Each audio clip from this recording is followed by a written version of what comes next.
guys, akong i-share sa inyo namulak ang akong spider plant. Tanawa akong spider plant namuwak. Namulak siya.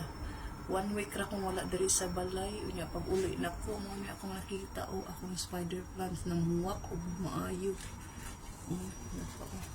Pero siya ang original ni daghan pa kayo ang iyang kuan. Wala pa nabalhin ako kay tungod sa kabisi busy og laag.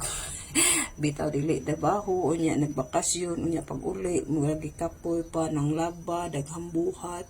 So wala pa gyud ako na atiman mga ka-friends, pero tanawa akong spider plant, grabe siya pamuwak ko. Tanawa ra gud namuwak ko siya maayo. Namulak siya mga ka-friends. Asa kaan na. Basta mamulak niya siya, grabe kaayo ni siya mamulak. Naghan kaayo siya na pa bulak niya, bulak sa spider plants. Grabe mga ka-friends, maulan ni grabe, original gini siya nga spider plant. Hinatag lagi ni sa akong residente sa una nga nagtrabaho pa ko sa care home. Unya nagbalhin ko, tanawa rin usa gibalhin ako. Nasugod na siya pamungingi. Kalame, kanindot sa akong spider plants.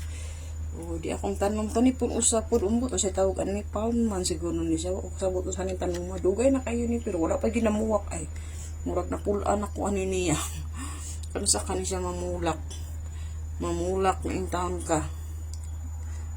Di ba? Akong mga jade plants nga perting daghana naghuot na sila sa amua kay jungle na among panimalay. Di ba? Maulang ni mga ka-friends, daghang salamat sa inyong pagtanaw. Ayaw kalimot sa pag-like, pag-share o pag-comment o pag-follow para mapalo puti ka. Daghang salamat. Bye-bye.